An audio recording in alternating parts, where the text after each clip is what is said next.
kunsonyiwa waliwo asazizaamu audio yange bagambye nti enewaffe gye mbeera tonyumya mbw ate enkuba yatonye mbw ate omuzira gye guli mbw ate obunyogovu buli butya. Olina kutambula kigirikooti n'okiteeka ku bbega, ambuleera n'ogikwata n'oteekamu ne gambuutusizo n'oyita ku muzira n'oyita mu bunyogovu n'oyita mu kusoomoozebwa okw'amaanyi kubanga ku mulimu baba bakwetaaga. Bwe ntyo mbadde nneegayirira kikyogerangako nno ekintu kino nti mmwe abali e Uganda bw'ofuna ku muntu gwe weekwatako ng'abeera mu diaspora, si wano wokka mu Bungereza naye mu diaspora mu nsi zino eziri eno, naddala zino ezirimu okusoomoozebwa kw'obudde, embeera y'obudde, akasente kaabwe bambi mbadde mbasaba mukakozese bulungi. Ate bw'oba ng'ofunye gwe weekwatako nga mukwano gwo ng'abeera mu diaspora, bambi mwagale nnyo era omusaasire kuba embeera gy'ayitamu erudde eno mpitirivu obubi wadde nga waliyo akasente. N'olwekyo nze Alex saagalangako kubeera mu nsi zino, embeera ya nsi eyandeeta mu nsi zino.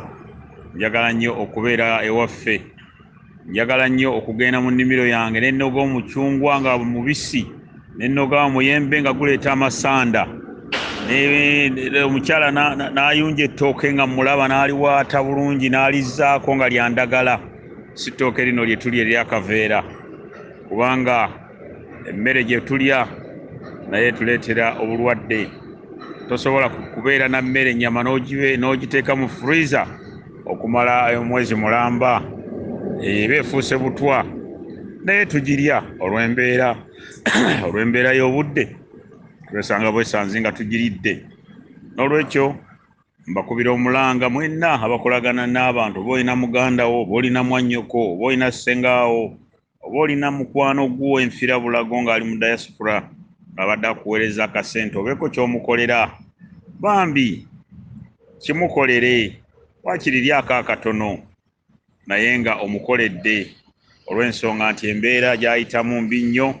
Ate wano ewaffe buli ddakiika eyitawo tekomawo.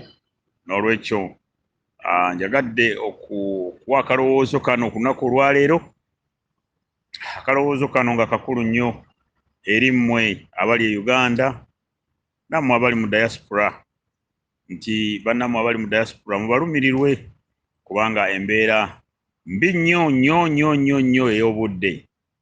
Tewali akunoonya, tewali akola ki, naye ng'ate embeera yeekugoba. Embeera y'obudde mbi nga bwe mbabuulira. Era embeera tugibaddemu emyaka n'emyaka, kyova olaba baatulaga ettaala ya bajjajjaffe tusituke, bajjajja basobole okutugobera abaali batuwambye, empewo zaffe zituzzeeyo ewaffe ku butaka.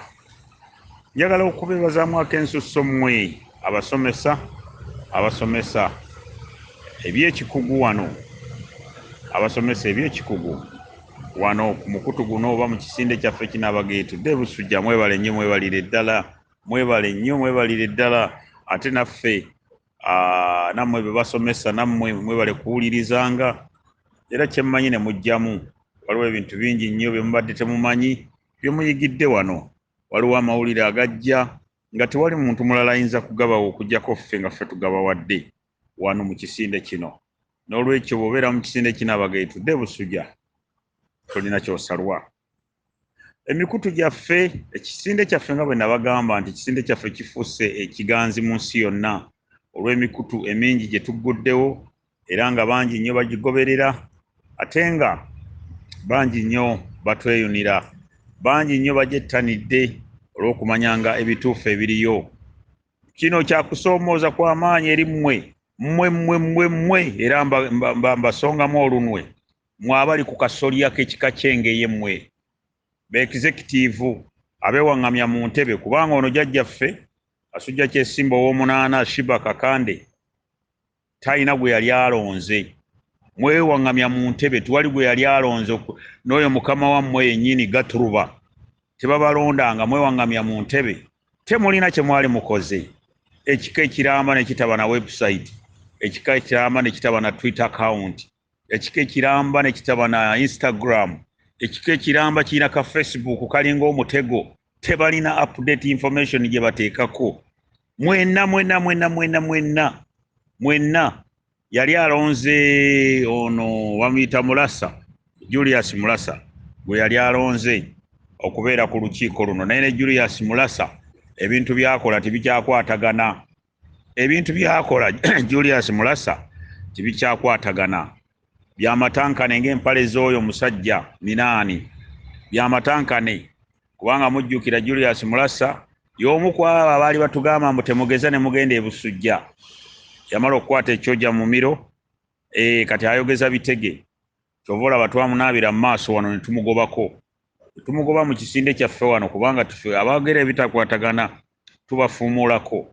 Kobe ng'olyani, koba ng'ozitoba kiro 300, ffe tulya naawe mu sowaani emu nga tokkiriza bye tugamba. N'olwekyo ebintu bye tukola wano abagenyi